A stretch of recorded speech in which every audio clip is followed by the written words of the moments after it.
Olá a todos e todas, sejam bem-vindos, sejam bem-vindas ao meu projeto Outras Lidas.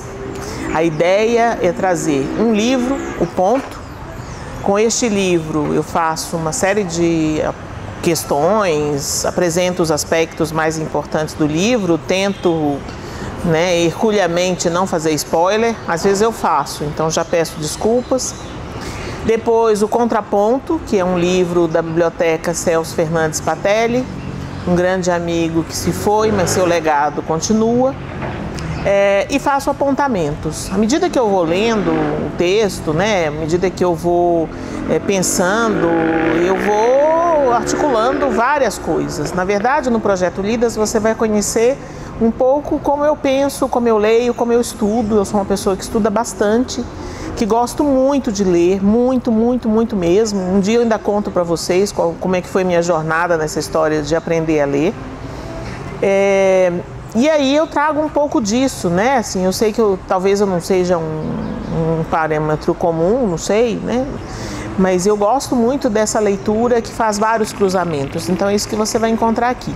E você vai encontrar também a possibilidade de me sugerir livros, de falar do seu livro, de fazer críticas, fazer propostas que eu possa ler também e trazer aqui para a nossa conversa. Em um dos Outras Lidas, talvez você já tenha visto, se não viu, veja. Eu fiz a apresentação do livro de um colega, o Cleiton Correia, aqui de Poços de Caldas, de onde eu falo. Educação é compromisso. E ficou bem interessante, ficou bem legal. Muito bem, o ponto de hoje é teoria. Eu sou psicanalista, atendo crianças, já tive um projeto de trabalho específico com avaliação de crianças. Hoje isso é conduzido de uma forma um pouco mais distante, por questões operacionais, que é o livro Autismo e Mediação, Bricolar, uma solução para cada um. Esse é o ponto.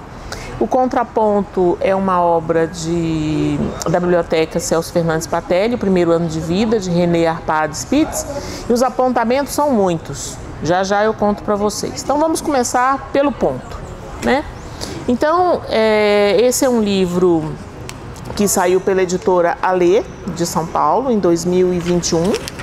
É uma obra, como eu disse, teórica, uma discussão teórica sobre a clínica psicanalítica, que traz questões muito específicas do atendimento no autismo, o atendimento clínico psicanalítico no autismo. Sim, a psicanálise também atende o autismo.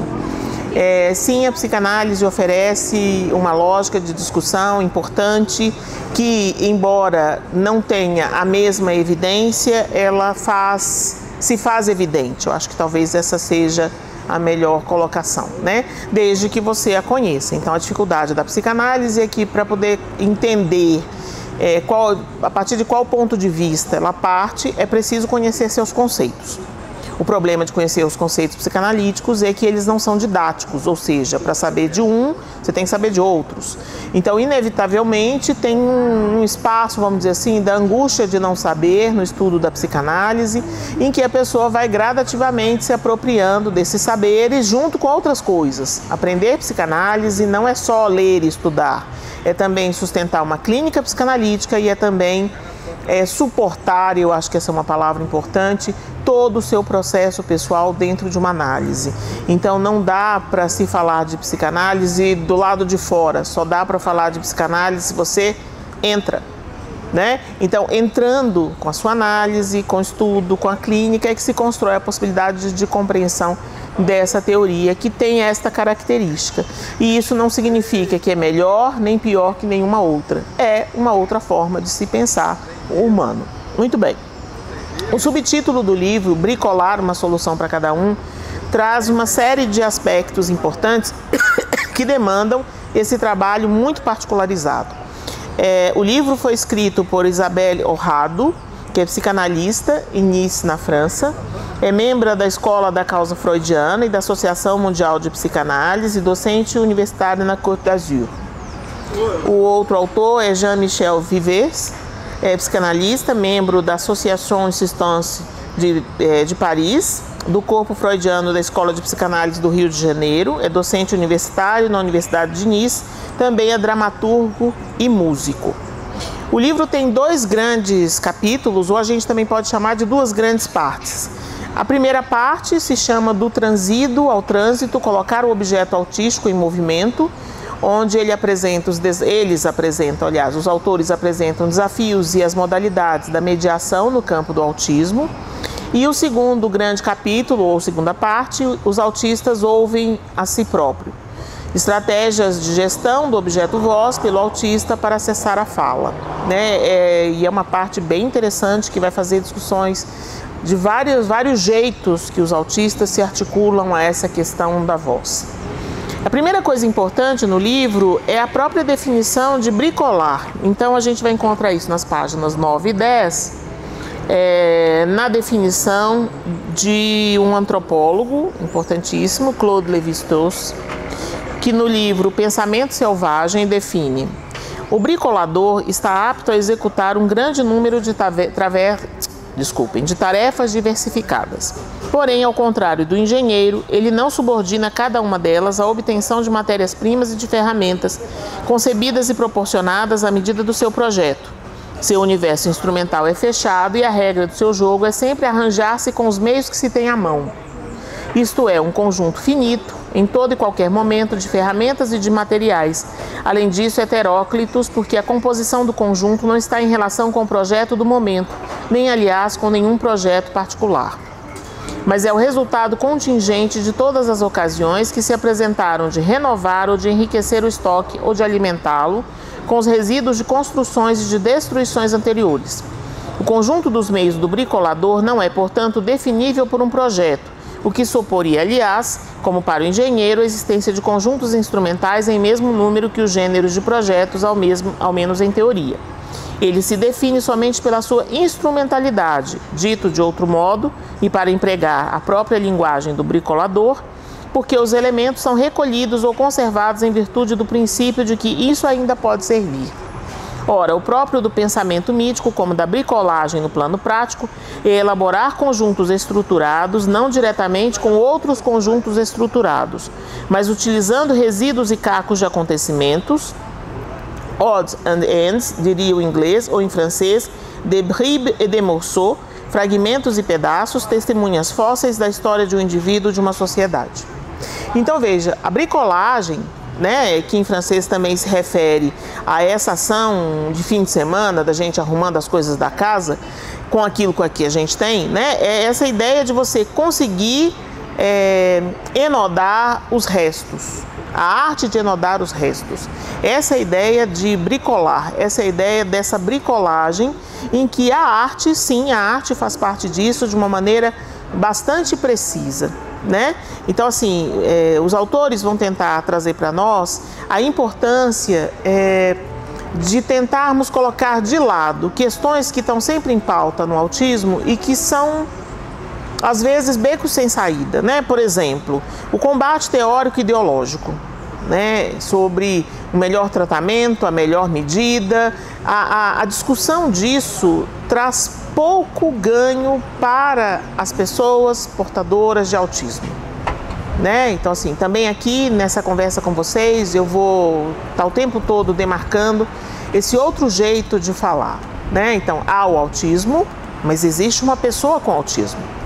E essa precisão da pessoa com autismo é para a gente não esquecer que tem uma pessoa. É uma pessoa. Como tal, ela está inserida numa civilização. Como tal, ela está inserida em tudo aquilo que ela pode obter como mais um humano na civilização e que pode se servir desses marcos civilizatórios para si, na sua sobrevivência e para a sua possibilidade de vida com o outro. Então vejam, essa demarcação para mim é muito rica, porque na hora que a gente nomeia autista, parece que a gente está fazendo uma rotulagem. Não é fácil conhecer a discussão sobre o autismo, eu vou até falar disso nos apontamentos, vou trazer aqui algumas obras importantes para isso e vou deixar alguns links também muito importantes. E pensar que assim, esse combate teórico e ideológico às vezes traz, principalmente para as famílias, muita angústia de ser uma doença, né? De ser uma doença, cadê a cura? Se existe uma doença, qual a causa? A causa é genética ou não é? né? É uma condição neurodiversa, o que isso significa e o que tudo isso significa no nosso país, no Brasil, com todas as suas dificuldades.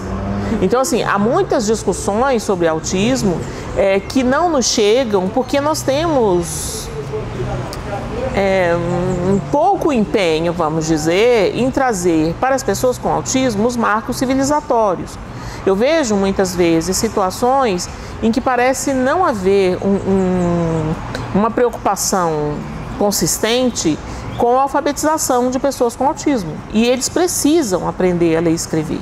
Como eles vão aprender é outra coisa. Então já vi situações muito ricas, curiosas e interessantes de pessoas com autismo que leem em bloco e nunca foram alfabetizadas, mas identificam as letras, identificam números, identificam relógio analógico sem que ninguém tenha ensinado.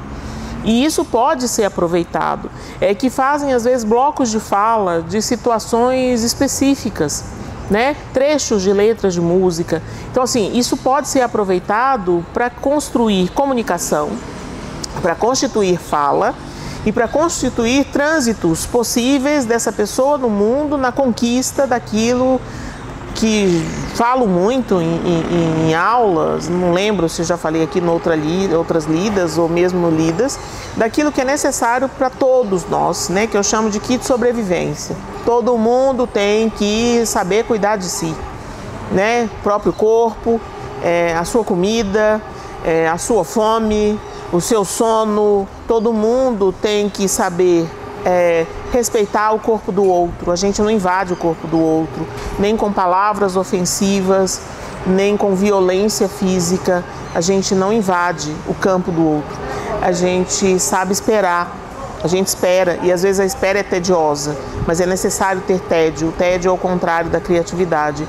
E a gente também sabe obedecer, né? E obedecer é uma palavra que não vem de comando, vem de ouvir, vem de obi audire. É preciso saber ouvir.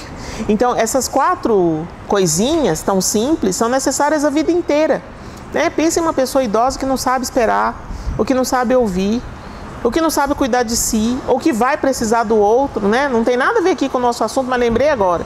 Jane Fonda está com 83 anos e mesmo tendo sido tão ativa, tão disposta, tão engajada, hoje ela precisa do outro para poder continuar viva, né? Então somos mais longevos e aí vamos colocar isso no nosso tema. As pessoas com autismo, quando velhas, estarão como?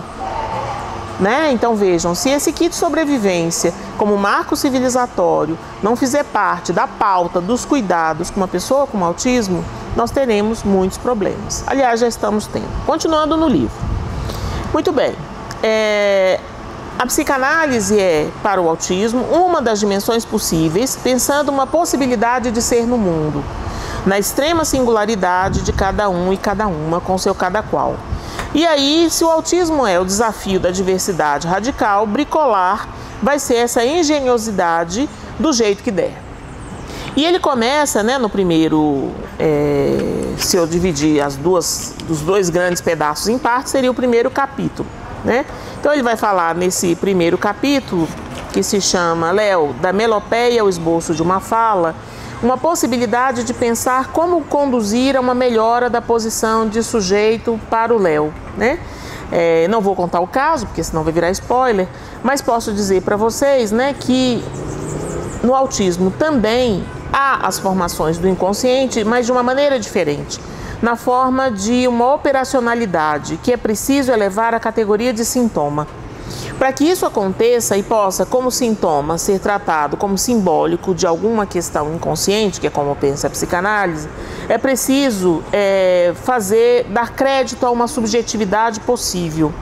Então isso nos coloca numa situação de empréstimo que é poucas vezes pensada como o primeiro passo, né? Então assim, primeiro eu tenho que, de todos os restos e cacos, ou como aqui, né, o Lévi-Strauss menciona essa questão do fóssil, todo pedacinho para mim vai ser importante. Então a gente tem lá uma definição, né? O que é elevar uma categoria de sintoma? Elevar uma possibilidade que com esse crédito o sintoma apareça como aquilo que sobrecarrega o paciente, o faz sofrer, mas que faz o testemunho de uma manifestação subjetiva. Então eu vou começar a ler aquela estereotipia, eu vou começar a ler o mutismo, eu vou começar a ler o assobio, eu vou ler a repetição ecolálica como uma possibilidade de apresentação subjetiva. Então, por isso que eu ponho crédito. Não é que eu acredito e nem que eu confio. Eu coloco crédito. Tem algo aí. E esse tem algo aí é importante quando a gente pensa um bebê comum, né? Quer dizer, a mãe comum do bebê comum, quando o bebê chora, que é uma extravasão de tensão, da fome, desconforto ou da dor, ela toma aquilo como apelo, né? E a mãe comum chega para o bebê e fala: o que foi, bebê? Né? O que foi, Zezinho? Como se ele fosse capaz de responder, mas ela já coloca ele no jogo da interlocução.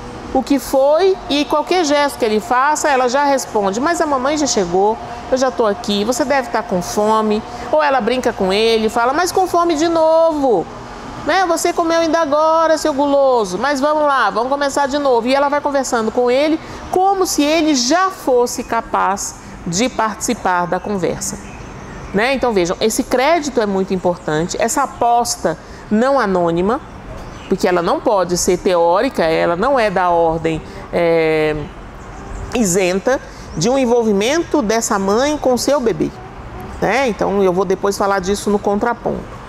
Continuando, né, muitas vezes, e isso acontece no caso do Léo, aparecem objetos que são tidos como objetos autísticos, né? Esse objeto tem um funcionamento muito preciso e ele ocupa um lugar particular na economia psíquica dessa pessoa com autismo, já tomada como sujeito pelo meu crédito, né? Então eu preciso olhar esse objeto como aquilo que serve para bloquear a efração, que é a ruptura, e para esse sujeito cada perda constitui.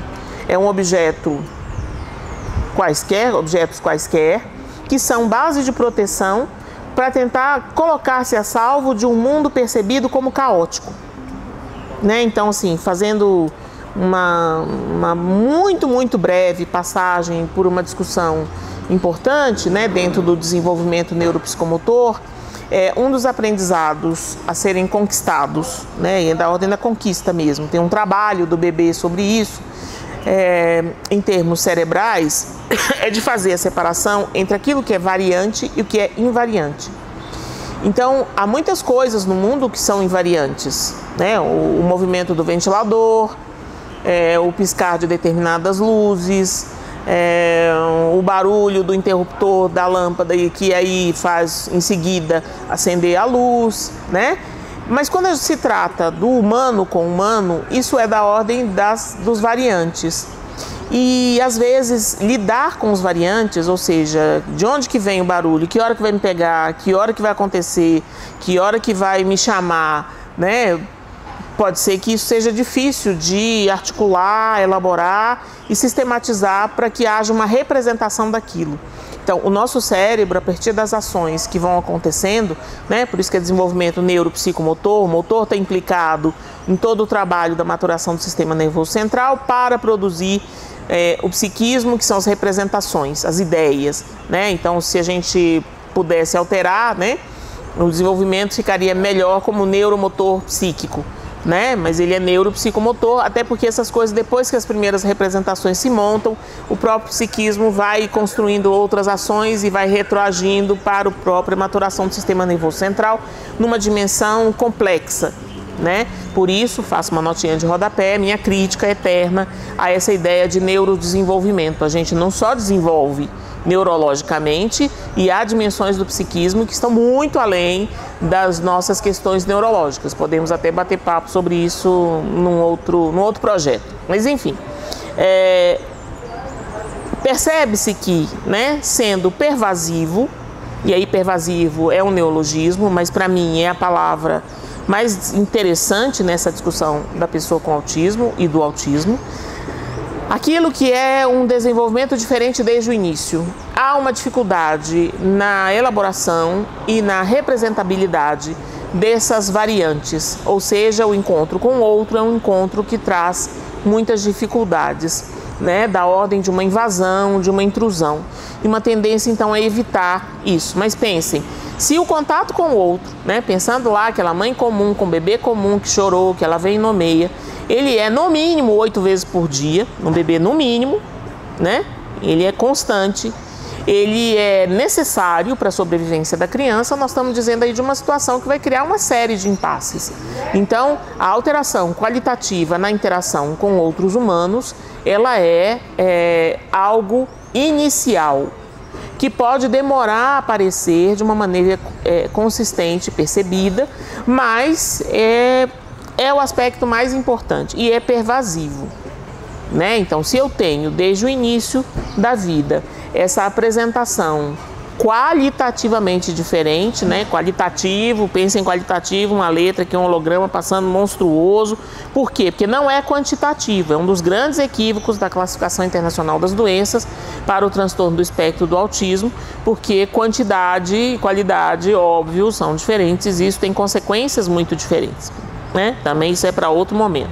Mas enfim, né? Então, não lhe conseguindo lidar com essas variantes, a gente vai ter uma série de questões para as quais o objeto autístico serve de anteparo, para poder dar conta disso, né?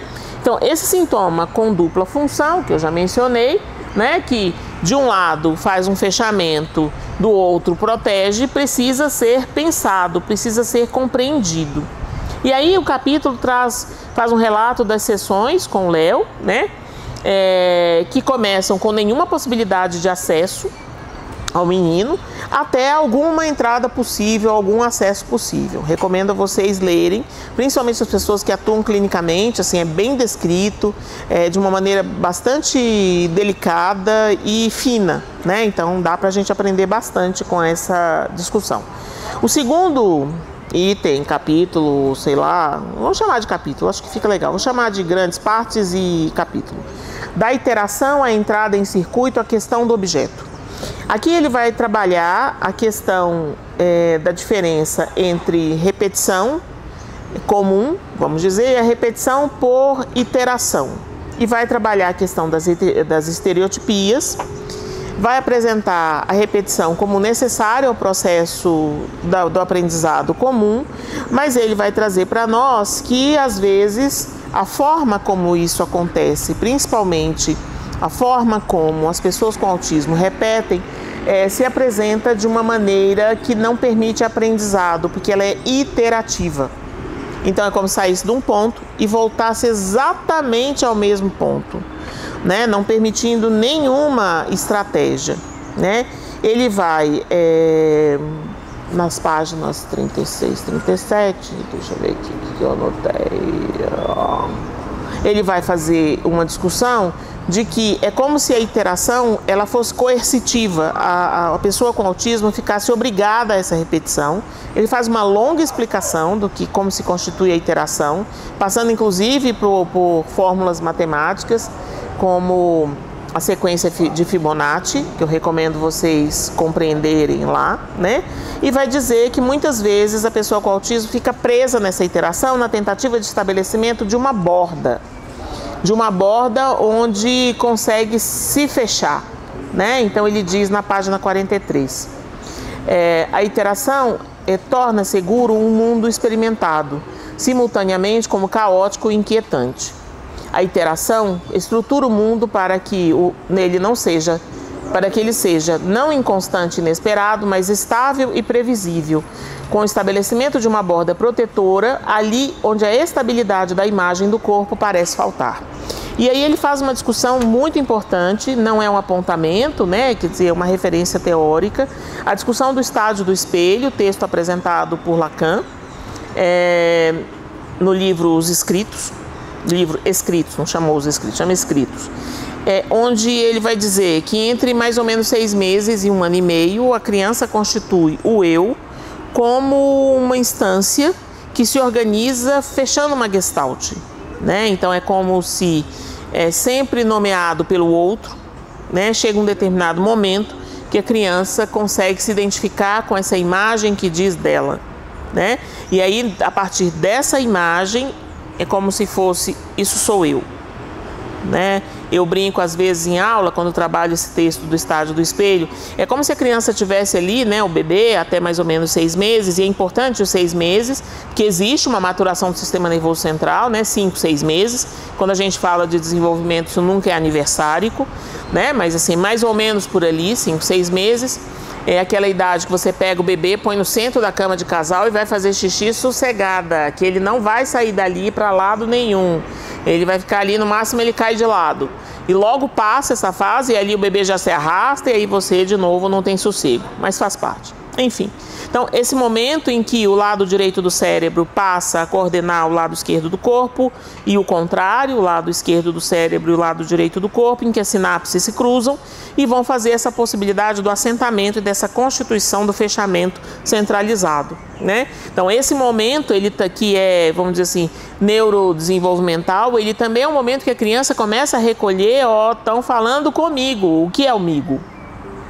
E aí os adjetivos que a gente dá para essa criança, né, o menino bonito, menino fofo, menino difícil, estrupício, canseira, gracinha, nanana, começam a adentrar e fazer uma conformação, ou como diz Lacan, fazer essa estrutura ortopédica, né, no sentido ortopédico mesmo, uma forma, como algo que tem uma rigidez, né, e que vai se construir como aquilo que filtra, organiza, classifica e protege, e lá no horizonte do final da infância defende, né? Então vai constituir depois os mecanismos de defesa. Então esse construto, o eu, ele emerge junto com isso. Por isso que se chama estádio do espelho. Ao final do texto, é um texto curto, de cerca de 10 páginas, mas muito denso. Ele vai dizer, né, que o estádio do espelho é um drama que se configura numa arena, né, onde se digladiam duas instâncias com lógicas diferentes, princípios diferentes, processos diferentes, e é isso que faz o sujeito dividido da psicanálise. Então, o eu e o isso, né, então o isso como representante dinâmico do inconsciente, vão ali constituir forças que se opõem na mesma pessoa, no mesmo sujeito, né? Então aqui fazendo uma pequena digressão sobre a questão da normalidade dessa constituição da imagem do corpo, que ao invés de ter um corpo fragmentado, né, que é o que existe antes desse bebê se questionar, é comigo que falam que é o migo, né, se é que o bebê pensa assim, né, mas acho que ajuda a compreender, isso faz o envelope, né, o eu é uma pele, né, quer dizer, um saco que junta tudo aquilo que o outro diz da gente e com o qual a gente se identifica, né? A discussão da identificação, inclusive, daria uma outra discussão, que é um outro projeto que eu estou começando, aguardem aí, de leitura dos seminários do Lacan, e um deles, o seminário 9, é a discussão da identificação, que vale algo por si só. Muito bem. Essa imagem gestáltica, essa imagem ortopédica, ela faz uma estabilidade dos detalhes da identificação. Então, não nos é possível ter uma identidade, né? Quer dizer, eu sou e só isso não existe, mas é possível ter identificações, mais ou menos, para quem é da minha época, o Pac-Man, né? Então, o Pac-Man vai lá comendo, e é como se a gente comesse pedacinhos das pessoas que a gente se vê nelas, e aí vai trazendo isso para essa grande sacola, né? Ou, pensando em Minas, esse grande embornal, né? Que é o eu. Tá? Então faltaria a pessoa com autismo justamente isso. E aí ele viveria nessa iteração uma ressonância petrificada, um gozo iterativo. Eles fazem menção a uma outra obra que eu não trouxe aqui como apontamento, porque é uma obra que eu só vi em francês, numa tradução, existe em inglês, que é sobre Affinity Therapy. Meu inglês não é bom, por favor, né? Mas minimizem essa questão, né? Que o importante é a terapia por afinidade, conduzida por um casal com seu filho, que é uma criança com autismo, né?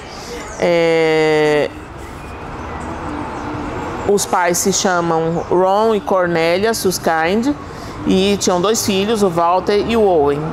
O Owen é uma criança que até os 3 anos de idade era uma criança comum, e de repente ele começa a ter uma série de dificuldades e vai se fechando progressivamente, até que ele passa o dia inteirinho vendo desenhos animados, principalmente de Walt Disney. Das palavras poucas que Owen produzia, os pais escutavam uma que era Juicer Voice, o tempo todo, e nenhuma comunicação com ninguém. Aí, um dia pela manhã, quando toda a família está presente, está na página 53, Owen está assistindo pela enésima vez a um trecho escolhido do desenho animado A Pequena Sereia, e aí a esposa fala para ele não está falando Juicer Voice. E aí ela fala bem baixinho, mal escuto, o quê? Não é Juice, é Just Your Voice. E aí o pai pega o Owen pelos ombros, Just Your Voice. É isso que você está dizendo? E ele olha para o pai, e é a primeira vez que eles se olham em um ano. Juicer Voice, Juicer Voice, Juicer Voice. E aí o pai começa a gritar, e o irmão também. Owen voltou a falar. E esses pais começam então a partir do desenho. Eu fico até arrepiada quando eu leio esse negócio, porque eu li a discussão disso no livro em francês, né, discutindo a terapia por afinidade. Foi onde eu conheci o trabalho disso. Eles começam a acompanhar as histórias da Disney para tentar acessar o Owen. A família se transforma secretamente à noite em personagens da Disney, cada um pegando a voz e os diálogos de um dos duplos de Owen a fim de lhe dizer alguma coisa. E essa experiência vai mais longe. Os desenhos animados não seriam só um momento de comunicação com Owen. Ron Suskind nota que o filho transforma os filmes em ferramentas que lhe permitem aprender o mundo. Aprendizagem da leitura a partir dos créditos finais, tratamento dos afetos graças às escolhas de cenas específicas, decodificação das relações sociais, inclusive das relações amorosas, a partir das intrigas que ligam os diferentes personagens nos desenhos animados, e Owen utilizava esse seu interesse específico, afinidade, como máquina de decodificar para decifrar os enigmas do mundo que o cercava. Vejam, isso é uma bricolagem. O que os pais inventaram com os restos é uma bricolagem. E aí eles fazem uma série, os autores aqui fazem uma série de considerações sobre isso, considerações mais profundas e aí mais teóricas a respeito do objeto autístico, que eu convido vocês a lerem depois, porque não é algo que dá para a gente simplesmente explicar. Tem várias comparações sobre a discussão do objeto autístico, a questão do objeto na neurose, a questão do objeto na psicose, que também são importantes. O livro faz várias considerações de diagnóstico diferencial. Quem já me viu falando de psicopatologia, já me viu falando a respeito de que o filé mignon da psicopatologia é o diagnóstico diferencial. Quem não sabe fazer a comparação dos pareces, mas não é ou não são, não sabe fazer avaliação diagnóstica e não sabe construir um diagnóstico, né? Então, é muito rico nesse sentido.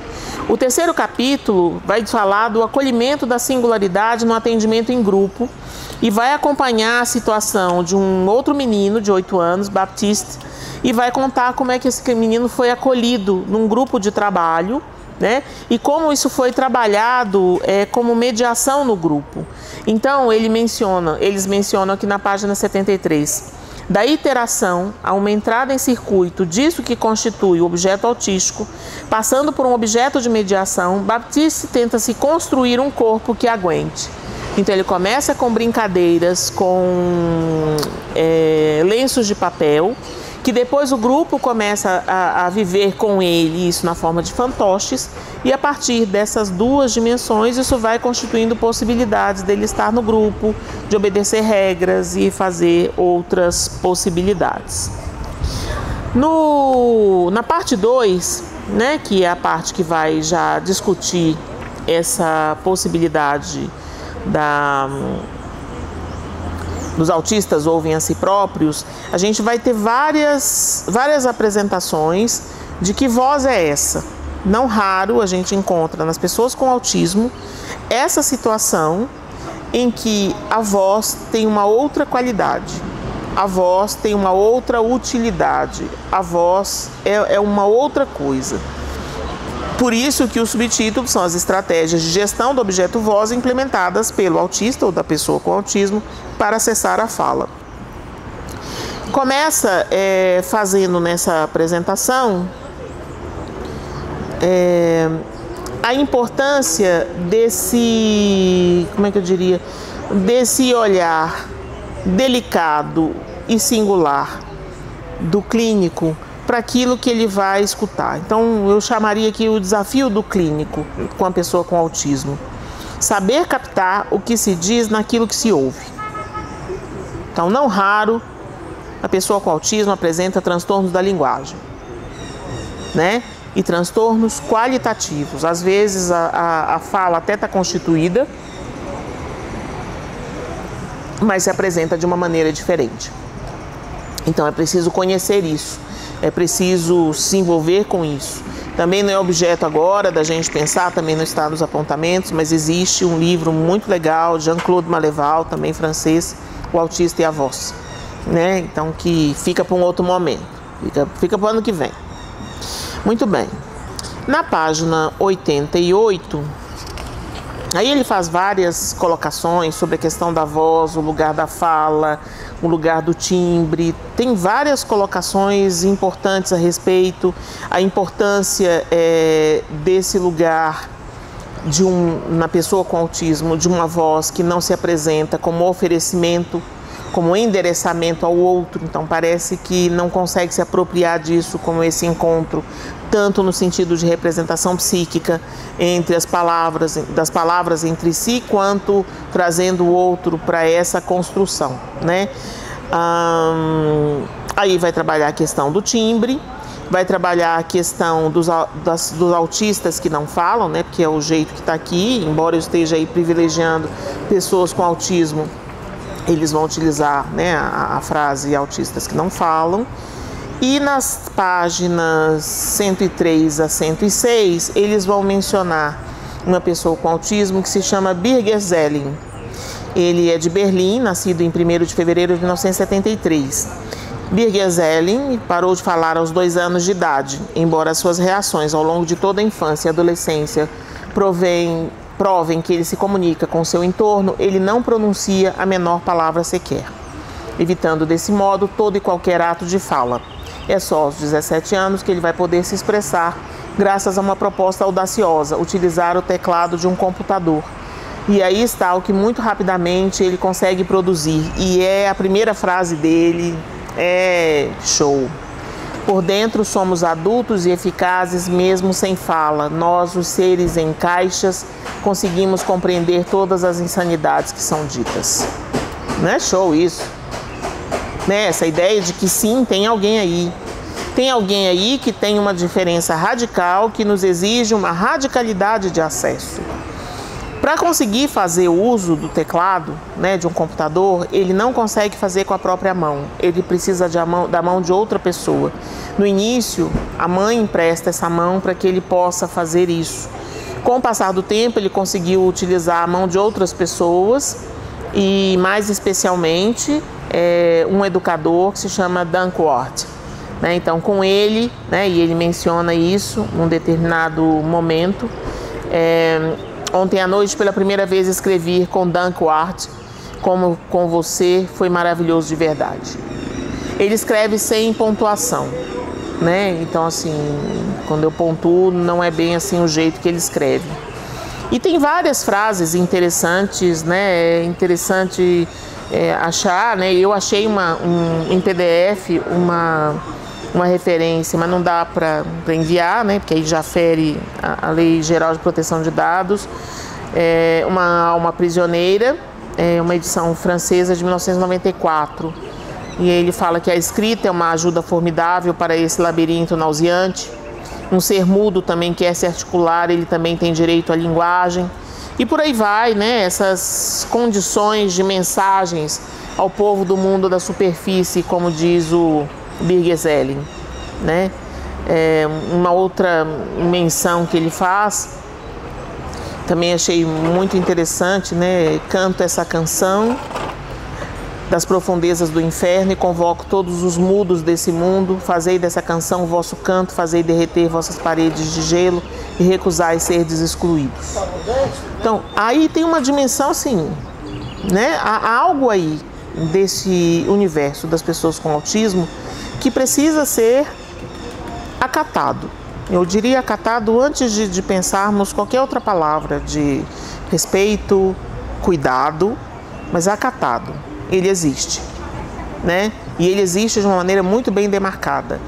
E me preocupa que às vezes, né, na discussão diagnóstica apareçam tantas falhas diagnósticas que incluem rapidamente pessoas que não fazem parte dessa mesma forma diferente de ser e estar no mundo, né?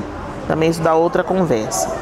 Muito bem, continuando os capítulos, os itens, aliás, do capítulo, nós vamos discutir voz destimbrada, voz monocórdicas ou que parecem ter outro sotaque, verborreia, como se fosse uma fala fora da cadeia significante, vozes mecânicas e o interesse por vozes gravadas, formas de abafar o timbre, né? Então, nessa fala monocórdica, como uma capa sonora para abolir o sujeito da enunciação, né? Que é essa mensagem que passa por dentro do código, né? E que faz a possibilidade de manifestação inconsciente. Existe uma discussão importante sobre um conceito lacaniano, que é o conceito de la-língua, que é como o bebê absorve esse palavrório que é dito a ele, endereçado a ele, e remete isso de volta no endereçamento aos outros que dele cuidam. Vai falar sobre a ecolalia, né? E vai apontar as diferenças da ecolalia nos quadros de neurose, psicose e perversão. Vai falar sobre o interesse da música, né? Sobre a música. Vai mencionar que a música é a linguagem menos o sentido e vai fazer um apontamento também sobre uma pessoa com autismo em que a música tem uma transformação importante, Antoine Ouellet, que cria uma assinatura musical, ou ele se faz, né, uma assinatura musical, e ele vai durante todo o livro fazer uma brincadeira a partir de uma expressão em francês, né? Em francês, quando você vai perguntar alguma coisa sobre qualquer coisa, né? A forma como se chama, deixa eu só achar direitinho a página onde menciona essa brincadeira, 31. A forma como se apresenta, o que é isso, né? É isso. O jeito que pergunta é isso. S. ST, hífen, C. Não vou conseguir lembrar um exemplo agora. Mas esse S é também o S do sujeito. E pode ser traduzido em português esse S como será. Então, é como se a gente pudesse realmente fazer um trabalho e devesse fazer um trabalho com a pessoa com autismo a partir dessa indagação. Será? Né? Será alguém? Será um sujeito? Será? Né? Então, um será que já é, um será que já acontece, um será que já se pronuncia. E esse trabalho de ser esse escriba, esse secretário, que Lacan anuncia no seminário 3, né, como para psicose, o secretário do alienado, e que Inês Catão, uma psiquiatra infantil brasileira que trabalha em Brasília, diz como secretariar o não alienado. Sobre essa questão de alienado ou não alienado, remeto vocês ao seminário 11 do Lacan, na discussão da alienação e separação. Muito bem, esse é o ponto. Acho que eu não dei spoiler. Contraponto. Aí eu fui lá atrás, bem lá atrás, né? E peguei uma obra, O Primeiro Ano de Vida, de René Arpad Spitz. Nascido em Viena, quando ainda era Áustria, em 1887. Falecido em Denver, no Colorado, nos Estados Unidos, em 1974. Ele fez parte da Sociedade Psicanalítica de Viena, foi analisado pelo Freud em 1910, 1911. Em 1932 ele vai para Paris e em 1938 ele vai para Nova York. E lá ele começa a participar do Instituto de Psicanálise. Ele vai fazer muitos estudos importantes sobre crianças em várias condições. Crianças na primeira infância e principalmente nos primeiros anos de vida, né, na primeiríssima infância. Crianças em famílias comuns, crianças abrigadas e crianças em situações diferentes. Um desses estudos foi a comparação de crianças num orfanato que se apresentava impecável, muito limpo, tudo a tempo e a hora, com vários cuidados, com 88 crianças, e outro a partir de crianças num berçário de uma prisão feminina. As crianças do orfanato impecável entre aspas, apresentavam um atraso de desenvolvimento neuropsicomotor significativo. Quando houve uma epidemia de sarampo, 23 crianças morreram e as que restaram, né, que sobreviveram, só 2 estavam falando e caminhando até 2 anos e meio, todas incontinentes e nenhuma aprendeu a comer sozinha, nenhuma desenvolveu autonomia. Com as crianças que estavam no berçário da prisão feminina em contato com suas mães, o desenvolvimento era bom, inclusive um desenvolvimento acelerado, e tinha um contato materno constante. Então, Spitz é um dos autores que vai trazer para nós uma discussão. É curioso isso, né? Spitz começa a estudar a relação mãe-bebê em 1935. E nós não estamos falando de uma situação... parece que hoje, quando a gente fala assim, então, o bebê, você conversa com o bebê, você tem uma relação com o bebê. Eu fico muito impressionada quando as pessoas me dizem, mas um bebê entende? Claro que um bebê entende. É só você falar com ele, né? É só você colocar crédito que ele entende. Né? Então você tem que trazer ele para esse lugar do crédito, tal como eu falei sobre a questão do ponto na discussão do autismo. Há que se colocar um crédito. A mãe comum põe créditos, né, gente? Ela faz essa aposta não anônima, né? Então há algo aí desse estudo que parece que tem que ser sempre renovado, por isso que eu trouxe o Primeiro Ano de Vida, que é um livro muito bom. Assim, eu já trabalhei muito com esse livro, com aula, com discussão, com estudos, enfim, né? E foi curioso encontrar esse livro na biblioteca do Celso, porque Celso nunca atendeu criança, mas estava lá esse livro, né, para a gente poder conversar aqui. O livro foi prefaciado pela Ana Freud, filha do Freud. O prólogo foi feito pelo próprio Spitz, né, onde ele vai contar que começou a estudar essa relação mãe-bebê em 1935. A primeira edição do livro é de 1965. O livro tem 3 grandes partes. A primeira parte de definições e metodologia, e aí assim, é muito legal ver, né, é um trabalho de pesquisa que vem muito de encontro com aquilo que eu comentei sobre a psicanálise não ser da mesma natureza do que se chama essa proposta de uma ciência com evidências, mas nem por isso ela é menos evidente. Né? Então, o trabalho com filmagem das crianças, o trabalho com fotos das crianças. Então, ele vai apresentar na primeira parte toda a metodologia de pesquisa com essas crianças. E Spitz teve a vantagem de, ao ir para os Estados Unidos, fugido da guerra e do nazismo, ele chega aos Estados Unidos e já era médico. Nos Estados Unidos, os psicanalistas têm que ser médicos, então ele já chega, né, com essa condição. Encontrou aquilo que muitas pessoas, né, encontram quando vão para os Estados Unidos, né, vão fazer a América, que é a possibilidade de ter verba para isso e fazer pesquisa, né, e conseguiu se radicar dentro da universidade para poder desenvolver isso na Universidade do Colorado. Então, é muito importante assim, ler essa primeira parte do texto do Spitz como um ensaio de ensino mesmo, como pesquisar crianças de primeiríssima infância.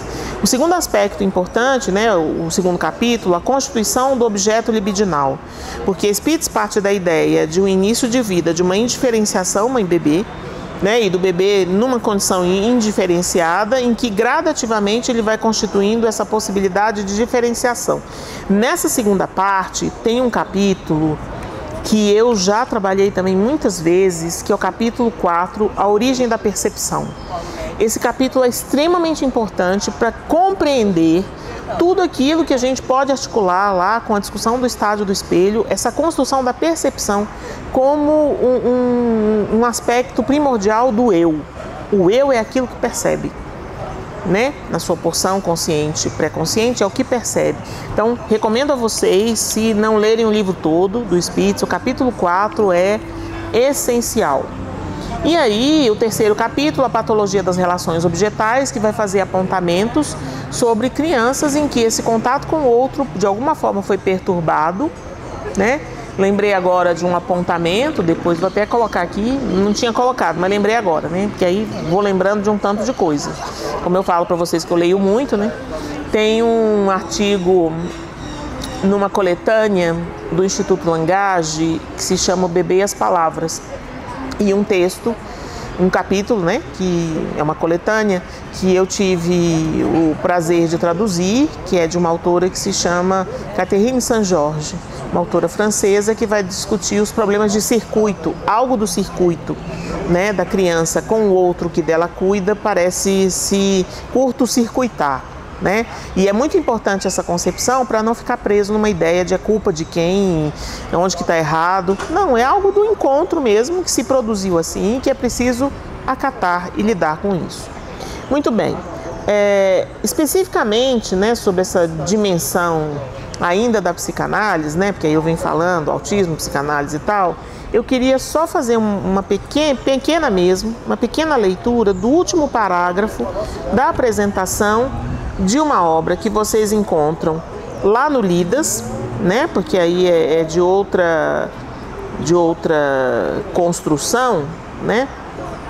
Que eu fiz junto com Silvio Memento Machado, do livro Aplicada ou Implicada, qual psicanálise para a ciência? E o último parágrafo que nós escrevemos na apresentação do livro é assim: por isso, inverter a pergunta, qual ciência para a psicanálise, talvez seja o correto. A ciência em que cabem o sofrimento e o contraditório, o manejo que segue no tempo, a escuta que se faz refinada e afinada às possibilidades de cada um, é aquela que diz da psicanálise. Nesta ciência para a psicanálise pode-se aventar não existirem evidências, nem por isso a psicanálise é menos evidente. Então, reforço isso novamente porque tem uma importância essa discussão, né? E tem uma importância essa percepção que sim, a gente pode fazer conversas, a gente pode debater, né? Ainda que tenhamos posições diferentes. Isso é possível, né? É possível sem desconsiderar o outro, é possível sem desmerecer o trabalho do outro. Esse desmerecimento, né? Se eu tivesse tempo, eu escreveria um livro. Que preguiça. Ainda no livro do Spitz, o apêndice é interessante porque ele vai trazer para nós uma conversa, uma leitura, sei lá, a Escola de Psicanálise Genética de Genebra, Piaget, e a psicanálise, paralelos e equivalências. E aí eles fazem uma discussão disso, né, a partir dos estágios de desenvolvimento do Piaget e a discussão do desenvolvimento da constituição do objeto libidinal, tal como pensa a psicanálise. Também faço aqui um contraponto, né, que é o livro de Leandro de La Jonquière, que é um pesquisador argentino, hoje em dia radicado na França, mas professor aqui no Brasil da USP, em São Paulo, de Piaget a Freud, que foi apresentado, é a tese de doutorado dele, em 1993, a primeira edição. Vamos aos apontamentos. Então, começamos a nos conduzir para os finalmente. Primeiro de todos, esse tijolão longe da árvore, Pais, Filhos e a Busca da Identidade, né? Só para vocês verem o tamanho do livro, que eu já li, né? É um livro top de um cara que é jornalista, Andrew Solomon. Andrew Solomon tem outros livros muito interessantes, um sobre depressão, O Demônio do Meio-Dia. Poderia aqui também fazer um ponto sobre ele, é um livro bem legal. Outro sobre a questão do suicídio, também muito interessante. Esse livro, Longe da Árvore, vai falar daqueles que caem longe da árvore. Então, os filhos diferentes dos pais. E ele conta para nós, inicialmente, como que esse livro começou. Então, ele foi designado pelo New York Times em 1993 para investigar a cultura surda. Minha suposição sobre a surdez era que se tratava de um déficit e nada mais. Ao longo dos meses que se seguiram, me vi arrastado para o mundo dos surdos. A maioria das crianças surdas nasce de pais que ouvem, e esses pais priorizam com frequência o funcionamento no mundo da audição, gastando uma enorme energia na fala oral e na leitura labial. Ao fazerem isso, podem negligenciar outras áreas da educação de seus filhos.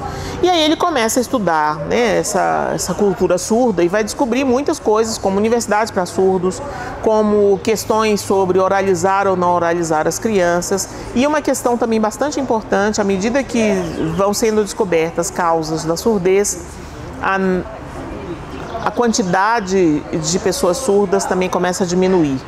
né? Então, que sociedade seria essa que as deficiências não acontecessem? É uma pergunta que aparece nesse apontamento e aparece no outro também, já conto isso.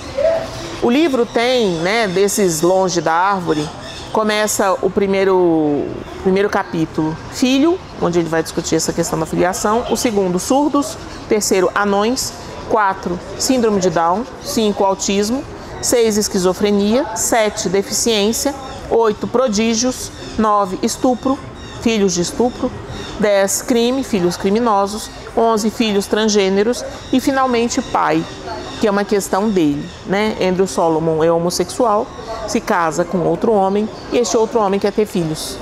E aí ele comenta: eu que nunca imaginei, né, ter filhos longe da árvore, terei, né? Porque vão ser filhos de uma outra lógica dessa questão da filiação, tá? Então, recomendo, é imenso, eu sei que é imenso, né? É um livro que só de notas, né? Começa na página 821 começam as notas e terminam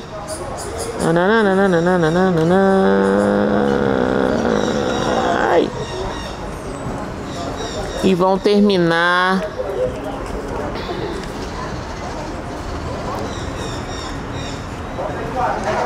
na página 924. Depois tem referências, muitas, né? E o índice onosmático. Então, assim, mas é muito rico, assim. O livro faz o que promete, contar para nós o que são essas pessoas longe da árvore. Indicado por ele, foi assim que eu achei esse outro livro, e depois encontrei numa feira de livros A Outra Sintonia, também tijolão, menor um tiquinho, mas também tijolão, que também faz o que promete, que é contar a história do autismo. Ele vai apresentar detalhadamente e de um jeito muito interessante, sem tomar partido. Não descompromissado, não é neutro, mas sem tomar partido, e que ajuda a gente a tirar a nossa opinião sobre vários aspectos do desafio do autismo, né? Então, ele é histórico, eu já li esse livro várias vezes, meu livro está todo cheio de papeletas, já usei ele para dar aula muitas vezes, recomendo a todas as pessoas que se aventuram a fazer o trabalho com autismo. Não é psicanálise, não é TCC, não é comportamental, não é aba, é história. É jornalismo.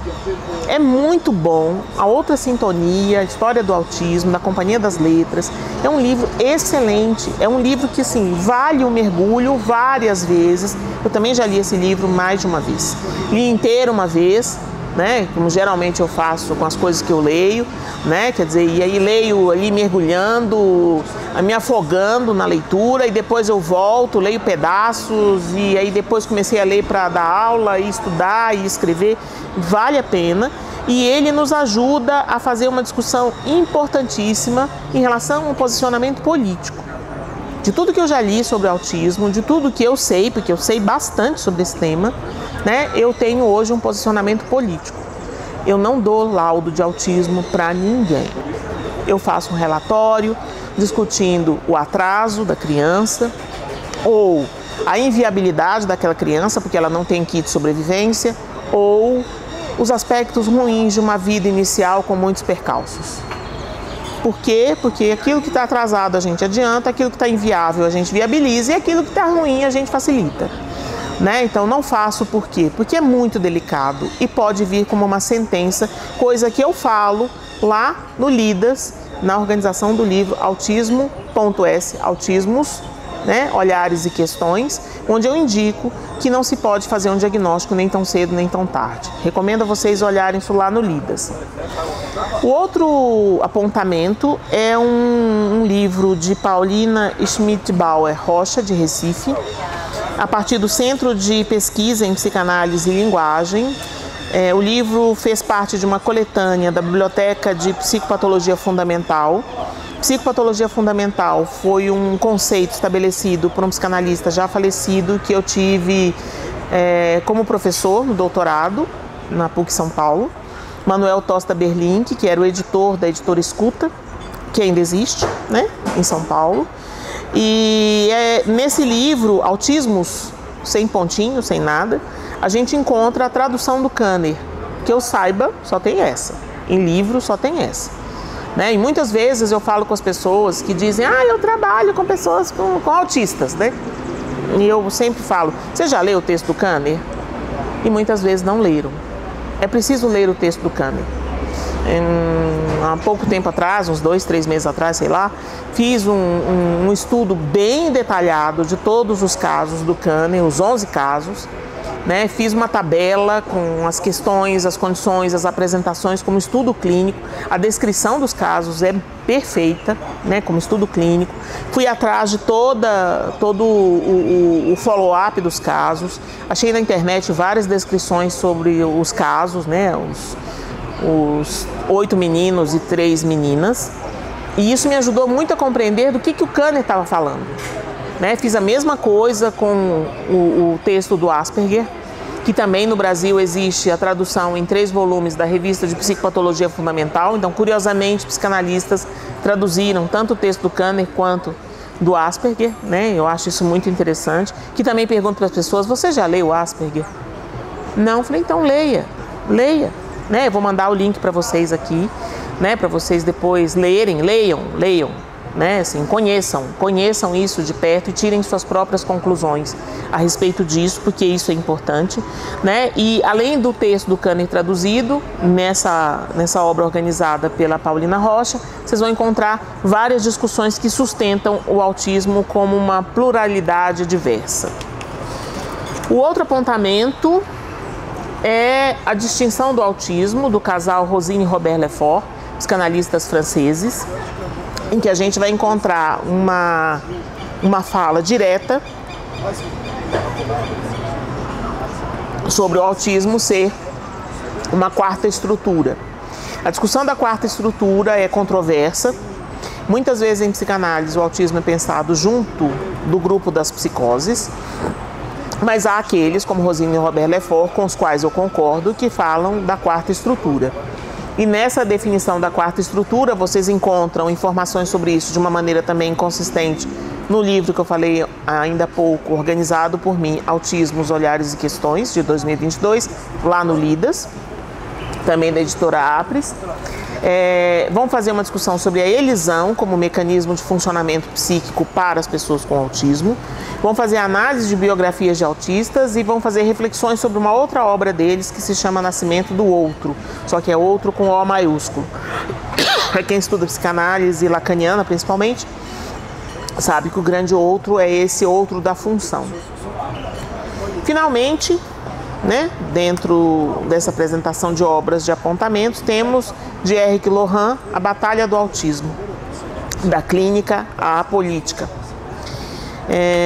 da editora Zahar.